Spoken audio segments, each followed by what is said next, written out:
Israel गजा के साथ साथ अब मीडिया पर भी हमला करने वाला है। टाइम्स ऑफ इजराइल में खबर छपी है कि इजराइल की सरकार ने ऐसे नियमों को मंजूरी दे दी है जिसके तहत उन विदेशी चैनलों को बंद किया जा सकता है जो राष्ट्रीय सुरक्षा के लिए खतरा हो सकते हैं। इसके बारे में हमने 19 अक्टूबर के वीडियो में बता दिया था कि कैसे इजराइल अल जजीरा को बाहर करने के लिए बेताब है। मंत्री तक इस चैनल के खिलाफ बयान दे रहे हैं। अगर अल जजीरा को बाहर निकाला गया तो इजराइल हमास युद्ध के साथ साथ एक और तरह का युद्ध शुरू हो जाएगा। हारिज ने अपने संपादकीय में भी लिखा है कि आपात स्थिति का बहाना बनाकर राष्ट्रीय सुरक्षा के नाम पर नागरिकों के अधिकार कम किए जा रहे हैं और लोगों को गिरफ्तार किया जा रहा है। हारिज ने एक और संपादकीय में दोबारा से लिखा है कि यह युद्ध इजराइल के लोकतंत्र का इम्तहान है, मगर लग रहा है इजराइल इस इम्तहान में फेल होने जा रहा है। एक अखबार युद्ध के बीच अपने देश और सरकार को लगातार चेतावनी दे रहा है। इस बीच इजिप्ट की सीमा पर 175 लॉरियां खड़ी हैं। उम्मीद थी कि 20 अक्टूबर को 20 ट्रक जाने की अनुमति मिल जाएगी, मगर संयुक्त राष्ट्र ने कहा है कि अगले 1-2 दिनों में ही ट्रक रवाना हो सकेंगे। इजिप्ट में एक सप्ताह पहले से मदद के सामान पहुंचा दिए गए हैं, मगर गजा तक नहीं पहुंच पा रहा। संयुक्त राष्ट्र के महासचिव ने कहा है कि गजा में मदद पहुंचाने के जो भी रुकावटें हैं, हम उनका सामना कर रहे हैं। ट्रक तैयार हैं, हम चाहते हैं कि मदद जल्दी पहुंचे। आप जानते हैं कि मदद का तुरंत पहुंचना बहुत जरूरी है। इसके बाद भी 2 दिनों की यह देरी अस्पताल में घायल लोगों के लिए भारी पड़ सकती है। WHO ने कहा है कि गजा में 2000 ट्रकों की जरूरत है। इजराइल ने 11 अक्टूबर को गजा में पानी की सप्लाई बंद कर दी थी। ह्यूमन राइट्स वॉच ने ट्वीट किया है कि गजा में 6 लाख लोगों को साफ पानी नहीं मिल रहा है। क्या इतनी बड़ी आबादी को गंदा पानी पीने पर मजबूर किया जा सकता है या उन्हें प्यासा रखा जा सकता है? यह सब हो रहा है तो फलस्तीन की जनता के साथ संवेदनाएं जताने का अमेरिका का, भारत का या किसी भी देश का क्या असर है और इसका क्या मतलब रह जाता है? फलस्तीनी स्वास्थ्य मंत्रालय के अनुसार इजराइल ने 24 अस्पतालों को खाली करने के लिए कह दिया है। तो इन अस्पतालों में जो डॉक्टर मरीज हैं कहां जाएंगे? क्या एक तरह से उन्हें मरने के लिए नहीं कहा जा रहा? फलस्तीन का ही आंकड़ा है कि 4000 से अधिक फलस्तीनी नागरिक मारे गए और घायलों की संख्या 12000 से ज्यादा हो गई है। मरने वालों में ज्यादातर महिलाएं हैं, बच्चे हैं। फलस्तीनी स्वास्थ्य मंत्रालय ने कहा है कि 1600 बच्चे मारे गए हैं। इजराइल को पता है कि गजा में 9 लाख से अधिक बच्चे हैं और लगातार बमबारी से उनकी जान को खतरा है, फिर भी युद्ध विराम के लिए राजी नहीं हो रहा। अस्पतालों में फर्श पर ऑपरेशन हो रहे हैं और सिर का विनेगर से इलाज हो रहा है। मलबे के नीचे कितने लोग दबे होंगे कोई नहीं जानता। 19 अक्टूबर को गजा शहर में दुनिया के तीसरे सबसे पुराने चर्च पर हमला कर दिया गया, जिसमें 18 लोगों की मौत हो गई। उधर इजराइल की तरफ से सूचना है कि उसकी सेना ने लेबनान की सीमा से लगे एक शहर किर्यात शुमोना के हजारों लोगों को शहर खाली करने के लिए कहा है। इसी तरह दक्षिणी गजा से लगे शहर स्टेरोत के लोगों को भी खाली करना पड़ा। इस शहर पर हमास का हमला हुआ था। इसके अलावा इजराइल अरब देशों के दूतावासों को भी खाली कर रहा है। समाचार एजेंसी AFP ने लिखा है कि इजराइल ने अपने नागरिकों को तुर्की से वापस बुलाने के बाद अपने दूतावास के अधिकारियों को भी बुला लिया है। बताया गया है कि विदेशों में इजरायलियों के खिलाफ आतंकी हमले की बढ़ती आशंका को देखते हुए इस तरह के फैसले लिए जा रहे हैं। खबर यह भी है कि 21 अक्टूबर को काहिरा में एक शांति सम्मेलन होने जा रहा है। इसमें 8 देश हिस्सा लेंगे। फलस्तीन अथॉरिटी के राष्ट्रपति मोहम्मद अब्बास भी हिस्सा लेंगे और फलस्तीन का साथ देने वाला दक्षिण अफ्रीका भी है और इजराइल का साथ देने वाला जर्मनी भी। तो क्या इस बैठक से कोई नतीजा निकलेगा? इसी संदर्भ में आज हम अपने वीडियो में अमेरिका, अरब देशों और भारत की कूटनीति राजनीति पर बात करेंगे। फलस्तीन को लेकर अरब देशों की इस समय पॉलिटिक्स क्या है? इजराइल की लड़ाई को अमेरिका की अपनी लड़ाई बताने वाले जो बाइडेन की पॉलिटिक्स क्या है? क्या अरब देश भी इजराइल की लड़ाई को अमेरिका की लड़ाई मानेंगे या अपनी लाइन को आगे बढ़ाकर इजराइल को एक समझौते के लिए मजबूर कर पाएंगे? इसी साल मई में जॉर्डन, इजिप्ट और सऊदी अरब ने कहा था कि 1967 के पहले की स्थिति बहाल हो, फलस्तीन को स्वतंत्र राज्य की मान्यता मिले और यरूशलेम राजधानी बने। सऊदी अरब के प्रिंस मोहम्मद बिन सलमान फिर से यही बात दोहरा रहे हैं। इस वक्त जब दुनिया बाइडेन के दौरे और अमेरिका में राष्ट्र के नाम, उनके संबोधन के असर और कमियों को लेकर चर्चा कर रही है, इजराइल के रक्षा मंत्री ने संसद में कहा है कि यह जो युद्ध है 3 चरणों में चलेगा। पहले चरण में हमास को पूरी तरह खत्म करने के लिए और हवाई हमले किए जाएंगे, साथ में जमीनी कार्रवाई चलती रहेगी। दूसरे चरण में लड़ाई कम होगी मगर जारी रहेगी। तीसरे चरण में हम गजा में एक नया सुरक्षा तंत्र बनाएंगे। वहां की रोजमर्रा की जिंदगी से इजराइल अलग हो जाएगा और इजराइल नागरिकों और गजा के आसपास के लोगों के लिए सुरक्षा की सूरत हमेशा के लिए बदल जाएगी। तो क्या यह इजराइल का प्रस्ताव है? ऐसा प्रस्ताव या इस तरह की बातें भारत, अमेरिका या अरब देशों ने फलस्तीन को लेकर तो नहीं कही हैं। क्या यह फलस्तीन की मांग का समाधान है? इसे कौन स्वीकार करेगा? क्या अमेरिका करेगा? अरब देश करेंगे? अरब देश केवल अपनी बात कह रहे हैं या वे इस बार फलस्तीन के मुद्दे को किसी अंजाम तक पहुंचने का इरादा रखते हैं या पहुंचा पाएंगे? लग रहा था कि बंधकों को रिहा करने में उनकी कोई भूमिका होगी। 13 दिनों तक इसका कोई नतीजा नहीं निकला, ना उनकी भूमिका नजर आई। यह जरूर है कि अमेरिका से लेकर भारत तक फलस्तीन की मांग पर भी जोर दे रहे हैं, उनके अधिकारों की बात कर रहे हैं, मगर इसमें अरब देशों की कितनी भूमिका है, उनका कितना दबाव है, कहना मुश्किल है। और अब इजराइल के इस नए प्रस्ताव के बाद, गजा को लेकर नए प्रस्ताव के बाद अमेरिका, भारत और अरब देश नए सिरे से क्या करते हैं, देखने की जरूरत है। लेकिन इस जंग से पहले अरब देशों और इजराइल के बीच संबंध सुधरने लगे थे। इन समझौतों में फलस्तीन को किनारे कर दिया गया। इन सवालों पर हम लौटेंगे और विस्तार से चर्चा करते रहेंगे।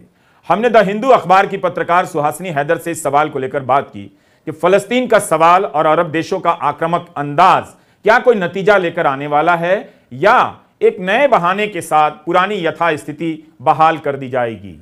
रवीश, ये मुश्किल सा सवाल है, क्योंकि अगर ये देखा जाए कि पिछले कुछ सालों में ना कि सिर्फ भारत जैसे देश या दूसरे देश इजराइल के साथ अपने संबंध बहुत करीब कर रहे हैं, चीन भी है, रूस भी है, पर जो देश पिछले 70 साल से इजराइल के साथ उनके कोई भी डिप्लोमेटिक टाइज नहीं थे, आपसी संबंध नहीं थे, वो भी इजराइल के साथ अब संबंध जोड़ चुका है। यूएई है, बहरीन है, मोरक्को है, हालांकि यहाँ तक कि सऊदी अरेबिया भी बातचीत में था इजराइल के साथ। उनके कुछ ऑफिशियल्स गए हुए थे, इजरायली ऑफिशियल्स सऊदी अरेबिया में थे काफ़ी रिसेंटली।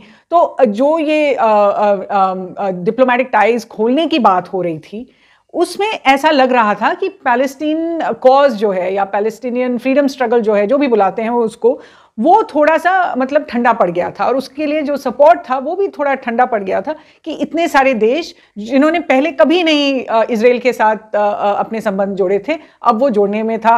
और भारत के साथ जैसे इंफ्रास्ट्रक्चर प्रोजेक्ट्स में भी था, यूएई I2U2 में था, सऊदी अरेबिया IMEC में था। तो अगर ये ट्रेंड हमने जो देखा था पिछले सालों से, मुझे लगता है कि इस अटैक के बाद, हमास के अटैक के बाद और उसके बाद जो गोलीबारी हुई है, बमबारी हुई है इजराइल की तरफ से, उसके बाद उस पर थोड़ा सा रोक पड़ गया है।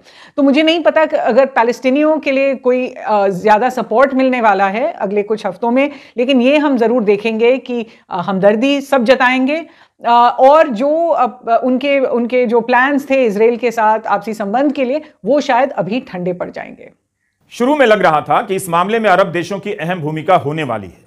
अमेरिका के विदेश सचिव एंटनी ब्लिंकेन हमास के हमले के बाद कई दिनों तक मध्य पूर्व के देशों का दौरा ही करते रहे, लेकिन ना तो वे किसी को बंधकों की रिहाई में मध्यस्थ बना सके, ना किसी को इसके लिए मना सके कि फिलहाल गजा के लोगों को शरण दीजिए या इजिप्ट मदद पहुंचाने का रास्ता खोल दे। इसकी भी अपनी राजनीतिक पृष्ठभूमि है।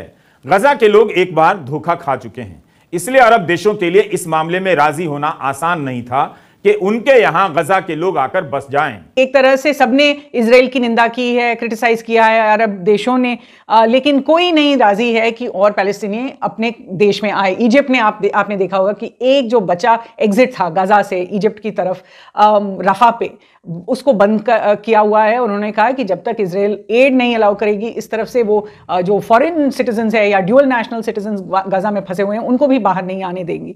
तो जैसे सारी अरब देशों ने इस तरह का रवैया अपनाया है कि निंदा करते हैं, OIC में निंदा हुई है, अरब लीग में निंदा हुई है, लेकिन पैलेस्टीनियों को वो अपने यहाँ रखना नहीं चाहते हैं, ऐसा तो लगता है।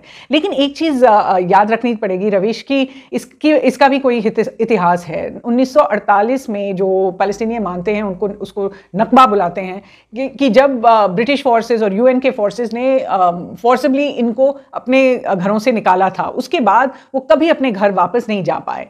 और तब से लेके आज तक जितने इजरायली सेटलमेंट्स वहाँ पे बने हैं वो ऐसे ही बने हैं कि पैलेस्टीनियों को पहले वहाँ से हटा दिया, उनके घरों को फिर ध्वस्त कर दिया और फिर उसी पर सेटलर्स आए हैं, इजरायली सेटलर्स ने अपना घर बनाया है। और पैलेस्टीनी जो आप देख सकते हैं सारे जो रेफ्यूजीज जॉर्डन में हैं, इजिप्ट में हैं और भी देशों में हैं, वो कभी वापस घर नहीं जा पाए।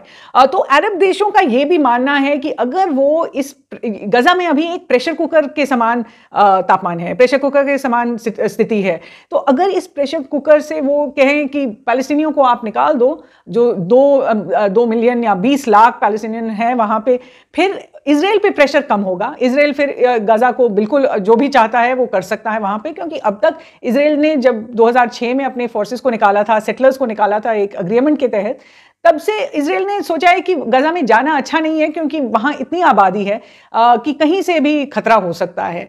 लेकिन अब अगर ये सब वहाँ से निकल जाएं तो अरबी देश ये भी सोच रहे हैं कि फिर इजराइल फिर से कब्जा कर सकता है या फिर से ऑक्यूपेशन वहाँ लगा सकता है। हालांकि इजराइल ने इसको नकारा है, उन्होंने कहा है कि हम सिर्फ यहाँ पे हमास को पकड़ने के लिए और अपने हॉस्टेजेस, अपने बंदियों को वापस लाने के लिए हम ये ऑपरेशन कर रहे हैं। अमेरिका के पब्लिक रेडियो एनपीआर ने लिखा है कि अस्पताल पर हमले के बाद अरब देशों ने मिलने से इनकार कर दिया।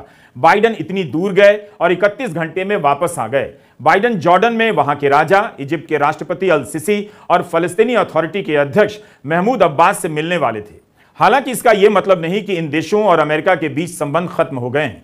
जो बाइडन फलस्तीन के सवाल को भी उठा रहे हैं, बार बार कहे जा रहे हैं कि फलस्तीनियों और हमास में बहुत फर्क है, मगर फ्रांस और जर्मनी में फलस्तीनियों के पक्ष में समर्थन करने पर, विरोध प्रदर्शन करने पर रोक है, जुर्माना लगा दिया जाता है। इसके बाद भी फ्रांस में बहुत बड़ी संख्या में फलस्तीन के पक्ष में प्रदर्शन हुए हैं। कई बार लग रहा है कि मध्य पूर्व में बाइडन अमेरिका का वर्चस्व या अस्तित्व बचाए रखने के लिए अकेले संघर्ष कर रहे हैं या अकेले पड़ते जा रहे हैं। अरब देशों में चीन का निवेश बहुत हो चुका है। उनके संतुलन को साधते साधते बाइडन भी तराजू पर कभी इधर झुकते हैं, कभी उधर झुक जाते हैं। अरब देशों में फलस्तीन को लेकर भावुक राजनीति होती रही है। इस भावुकता का लाभ उठाकर कई दशकों तक अरब देशों ने खुद को मुस्लिमों का रहनुमा बनाने की कोशिश की, मगर अब यह भ्रम टूटता नजर आ रहा है। साफ दिख रहा है कि फलस्तीन को लेकर आम जनता के बीच जो नाराजगी है, वैसी नाराजगी वहां के हुक्मरानों में नहीं है। वे बयान तो दे रहे हैं, मगर बयान से ज्यादा कुछ भी नहीं कर रहे। इस युद्ध से पहले इन सभी देशों ने फलस्तीन के मसले को छोड़ इजराइल से संबंध बनाना शुरू कर दिया। जैसे इनके बीच यह एहसास हो गया था कि फलस्तीन के मुद्दे से जितना मिलना था मिल गया, जितना निवेश उसमें करना था कर लिया, मगर कुछ होने वाला नहीं। इजिप्ट और जॉर्डन ने साफ कर दिया है कि वह गजा के लोगों को अपने यहां शरण नहीं देगा। अभी तक अरब देशों ने हमास को उकसाने और इजराइल को देख लेने के बयान से ज्यादा क्या किया? तो साफ नहीं है कि इस युद्ध के दौरान और बाद में अरब देशों का फलस्तीन से क्या रिश्ता होगा, किस तरह से इजराइल के साथ उनका रिश्ता होने जा रहा है। क्या भारत फलस्तीन को लेकर भी वैसी ही औपचारिकता निभा रहा है? मुश्किल में है जिस तरह की औपचारिकता अरब देश निभा रहे हैं। स्कॉटलैंड के प्रथम मंत्री हमजा यूसुफ ने कहा है कि अगर ब्रिटेन की सरकार ऐसी स्कीम तैयार कर दे तो स्कॉटलैंड वहां से आने वाले शरणार्थियों का स्वागत करेगा और अपने अस्पतालों में उनका इलाज करेगा। मुमकिन है यह दुनिया का पहला देश है जिसने इस तरह की घोषणा की है। जैक खौरी ने अपने संपादकीय लेख में लिखा है कि क्या बाइडन इजराइल सरकार की इस पोजीशन को स्वीकार करेंगे कि गजा में हमास की सरकार को नष्ट करना होगा ताकि लड़ाई के अंत में हमास का गजा से सब कुछ मिट जाए? क्या बाइडन युद्ध की दिशा और समय को लेकर ही चिंतित रहेंगे या युद्ध के बाद क्या होगा उसका खाका भी पेश करेंगे? इस सवाल का मतलब मध्य पूर्व के इलाके में कूटनीतिक प्रयासों से है। क्या अमेरिका अरब देशों के साथ मध्यस्थता करेगा, सभी को बातचीत की मेज पर लाएगा? बाइडन को नेतन्याहू से पूछना चाहिए था कि इस युद्ध के बाद क्या होगा, उनके कूटनीतिक लक्ष्य क्या होंगे। हारेत्स के संपादकीय में लिखा है कि बाइडन को इजराइल का अभिभावक बनना और इजराइल को बच्चा समझना बंद कर देना चाहिए। फलस्तीन को भी शांति चाहिए, उनके बॉर्डर को मान्यता चाहिए। क्या अमेरिका इसके लिए पहल करेगा? क्या बाइडन इजराइल से कह पाएंगे कि आपको दुख तो पहुंचा है, हमला हुआ है, मगर फलस्तीनी भी विलुप्त या समाप्त होने वाले नहीं हैं। गजा को खाली नहीं कराया जा सकता, ना वेस्ट बैंक को। यह भी कहा जा रहा है कि बाइडन ने जिस तरह से इजराइल को समर्थन दिया है, अब इजराइल के हर कदम की जवाबदेही उसकी भी हो सकती है। इजराइल की हर क्रूरता में अमेरिका भी शामिल माना जाएगा। बाइडेन ने कहा कि इजराइल की लड़ाई अमेरिका की लड़ाई है, क्योंकि अगर इजराइल हार गया तो मध्य पूर्व में आतंक फिर से सर उठाने लगेगा और यह अमेरिका की राष्ट्रीय सुरक्षा के लिए खतरा हो सकता है। राष्ट्र के नाम संबोधन में बाइडेन ने कहा कि पुतिन और हमास अलग अलग खतरे दर्शाते हैं, पर इनमें जो समान बात है वो ये कि दोनों ही पड़ोसी लोकतंत्रों को खत्म करना चाहते हैं। तो बाइडेन लोकतंत्र बचाने के लिए इजराइल का साथ दे रहे हैं, मगर युद्ध से पहले और अभी भी इजराइल में नेतन्याहू पर आरोप लग रहा है कि वे लोकतंत्र को खत्म कर रहे हैं। इजराइल की जनता और सेना के लोग भी नेतन्याहू के खिलाफ सड़कों पर उतरे हुए थे। इस समय जब युद्ध चल रहा है, इजराइल के प्रधानमंत्री के खिलाफ नाराजगी किसी तरह से कम नहीं हुई है। वहां के अखबार लिख रहे हैं कि इस व्यक्ति ने लोकतंत्र की हर संस्थाओं को कुचल दिया। तब क्या अमेरिका इजराइल में लोकतंत्र की बहाली कराने गया था या बचाने गया था? अमेरिका इजराइल के साथ मजबूती के साथ खड़ा है, मगर इसके पीछे जो कारण बता रहा है उसमें बहुत सारे कंफ्यूजन दिखाई देते हैं। बाइडेन ने जरूर अपने बयान से हमास और फलस्तीन के बीच के फर्क को बहुत साफ किया, वरना भारत से लेकर दुनिया के कई देशों और मीडिया चैनलों में दोनों को एक ही बताया जा रहा है। भारत में हमास और फलस्तीनी मांग को एक समझने वाले भी कंफ्यूज हैं।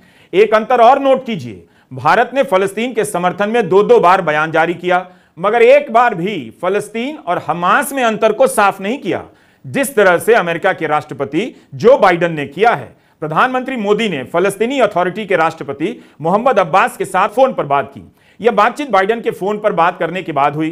प्रेस रिलीज में लिखा गया है कि प्रधानमंत्री ने गजा के अल अहली अरब अस्पताल में नागरिकों के मारे जाने पर गहरा शोक व्यक्त किया। भारत और इस क्षेत्र के बीच पारंपरिक रूप से घनिष्ठ और ऐतिहासिक संबंधों पर प्रकाश डालते हुए प्रधानमंत्री ने क्षेत्र में आतंकवाद, हिंसा और बिगड़ती सुरक्षा स्थिति पर गहरी चिंता व्यक्त की। उन्होंने इजराइल फिलिस्तीनी मुद्दे पर भारत की दीर्घकालिक और सैद्धांतिक स्थिति को दोहराया। यह स्थिति क्या है यह नहीं बताया। प्रधानमंत्री ने बताया कि भारत फलस्तीनी लोगों के लिए मानवीय सहायता भेजना जारी रखेगा। दोनों नेता संपर्क बनाए रखने पर सहमत हुए। ये सारी बातें वही हैं जो 12 अक्टूबर को विदेश मंत्रालय के प्रवक्ता अरिंदम बागची ने प्रेस कॉन्फ्रेंस में कही थी कि भारत हमेशा से ही इसकी वकालत करता रहा है कि सीधी बातचीत के जरिए स्वतंत्र और संप्रभु फलस्तीनी राज्य का गठन होना चाहिए। भारत ने फलस्तीन को लेकर अपनी ऐतिहासिक स्थिति को याद करने में जरा देर कर दी। हमले के पहले दिन इजराइल के प्रति समर्थन जता दिया, उसमें फलस्तीन को लेकर कुछ भी नहीं कहा गया। 12 अक्टूबर को पहली बार फलस्तीन पर भारत की आधिकारिक प्रतिक्रिया आती है, वह भी लिखित रूप में नहीं। उससे पहले 8 अक्टूबर को कांग्रेस ने फलस्तीन के सवाल पर अपना समर्थन जता दिया था। तब बीजेपी ने कांग्रेस के इस स्टैंड की आलोचना की। असम के मुख्यमंत्री हेमंता बिस्वा शर्मा ने कांग्रेस की तुलना पाकिस्तान तालिबान से कर दी।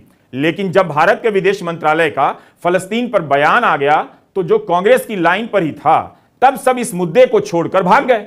यही नहीं, एक सवाल यह भी है कि भारत विश्वगुरु बनने की चाहत रखता है, शांति का विश्वदूत बनना चाहता है, तो वह आगे बढ़कर पहल करने से क्यों कतराता है? अमेरिका की पहल के बाद क्यों पहल करता है? आखिर 2-3 ट्वीट के अलावा प्रधानमंत्री मोदी की इस मामले में क्या भूमिका है? क्या सार्वजनिक रूप से आप कुछ भी जानते हैं? उनके ट्विटर हैंडल पर जाकर देख लीजिए। जो बाइडेन ने कई बार कहा कि हमास अलग है, फलस्तीनी जनता और उनकी बात अलग है। यहां तक कि इजराइल से लौटते हुए बाइडेन ने जहाज में कहा कि एक ही काम करने आए थे, गजा को मदद पहुंचे, इसके लिए आए थे और वो काम हो गया। बाइडेन ने कहा कि गजा में सहायता पहुंचाना मेरे लिए सबसे जरूरी कामों में से एक था। उन्होंने कहा कि ज्यादातर लोगों को नहीं लगा कि मैं ये करवा पाऊंगा और ज्यादातर लोग नाकामी से नहीं जुड़ना चाहते हैं। बाइडेन ने कहा कि मुझे लगा था कि मुझे बीबी को मनाने में और वक्त लगेगा, मगर वे जल्दी मान गए। बाइडेन ने साफ साफ कहा कि इजराइल के साथ बुरा हुआ है, मगर इजराइल के पास उन लोगों की सहायता करने का मौका है जो कहीं नहीं जा सकते, तो उन्हें ऐसा करना चाहिए। बीबी नेतन्याहू को कहा जाता है। प्रधानमंत्री मोदी भी नेतन्याहू को अपना दोस्त बताते हैं। उनकी भूमिका इसमें अभी तक नजर नहीं आई। इस मामले में बाइडेन ने एक जोखिम तो उठाया। गार्डियन ने लिखा है कि वेस्ट बैंक में इजराइल के अतिक्रमण और फलस्तीनियों के दमन के कारण बाइडेन नेतन्याहू से नाराज चल रहे थे। यही कारण है कि जब बाइडेन राष्ट्रपति बने तब कई महीनों तक नेतन्याहू को व्हाइट हाउस आने का न्योता नहीं दिया गया। गार्डियन का यह लेख इसी 17 जुलाई का है। जो बाइडेन की बहुत आलोचना हो रही है कि उन्होंने इजराइल का पक्ष लिया, उसे हथियार दिया और फलस्तीन के लिए जुबानी बयान देकर निकल गए। फिर भी बाइडेन मानते हैं कि गजा के लिए मदद के रास्ते खुलवाने आए थे और सफल रहे। भारत ने कहा कि वह मदद करता रहेगा। इस वक्त भारत किस तरह से मदद करने जा रहा है अभी तक साफ नहीं। जैसे रूस ने कहा कि वह 27 टन मदद भेजेगा, भारत ने अभी ऐसा कुछ भी नहीं कहा है। सुहासिनी हैदर का कहना है कि भारत इस वक्त बैलेंसिंग एक्ट करना चाहता है। 2018 में जब प्रधानमंत्री मोदी फलस्तीन गए थे तब भी कहा था उन्होंने कि भारत एक स्वतंत्र फलस्तीनी राज्य के रूप में देखना चाहेगा। फिर भारत ने बयान देने में, समर्थन जताने में या शांति की पहल करने में संकोच क्यों किया, देरी क्यों की? विश्वगुरु या ग्लोबल लीडर बनने की दावेदारी में क्या यह सब जोखिम शामिल नहीं है जो बाइडेन ने जो उठाया? क्यों उनकी पार्टी के लोग और उनके समर्थक, बीजेपी की बात कर रहा हूं, फलस्तीन को हमास के चश्मे से देखने लगे और फलस्तीन के समर्थन को हमास का समर्थन बताने लगे? क्या बीजेपी को प्रधानमंत्री मोदी का यह इतिहास नहीं पता था? क्या केवल यही देखा गया कि इस माहौल में एंटी मुस्लिम हवा बन रही है तो बनने देनी चाहिए? बहुत सारी जगहों से भारत पे ये प्रश्न आ रहा है कि भारत का रुख क्या है, क्या वो इजराइल के साथ है, पैलेस्टीनियन के साथ है। और अगर आप देखें तो पिछले 2 हफ्तों में भारत ने दोनों के साथ अपनी सहानुभूति जताई है। दोनों इजराइल और पैलेस्टाइन को के लीडर्स को प्रधानमंत्री ने टेलीफोन पे बातचीत की है। प्राइम मिनिस्टर नेतन्याहू के साथ उन्होंने टेरर अटैक्स पे सहानुभूति जताई। प्रेसिडेंट महमूद अब्बास जो पैलेस्टाइन में हैं उनके साथ जो गजा में जो लोग मर रहे हैं और हॉस्पिटल में भी जो लोग मरे हैं उनके बारे में उन्होंने सहानुभूति जताई। तो एक तरफ से भारत एक बैलेंसिंग एक्ट पे लगा हुआ है और अगर एक तरफ प्रधानमंत्री ने कहा है कि टेरर पे वी हैव जीरो टॉलरेंस, तो वहीं MEA ने 2 बार जताया है कि टेरर पे जीरो टॉलरेंस है, टेरर पे हम एक साथ हैं, एकजुट हैं। लेकिन इंटरनेशनल ह्यूमैनिटेरियन लॉ को हर देश को अपनाना पड़ेगा और हर देश को फॉलो करना चाहिए। उन्होंने ये भी कहा है कि जो सिविलियंस की जानें जा रही हैं गजा में, उस पर उन्होंने कंसर्न जताया है। तो मुझे लगता है कि भारत अपना बैलेंसिंग एक्ट अभी खोना नहीं चाहता है। पहले भी अगर आप देख लें कि पिछले सालों में जब प्राइम मिनिस्टर मोदी इजराइल गए थे, वो भारत के पहले प्रधानमंत्री थे जो इजराइल गए थे। हालांकि 1992 में हमने द्विपक्षीय संबंध को बहाल किया था, एम्बेसी इजराइल की खोली गई थी इंडिया में।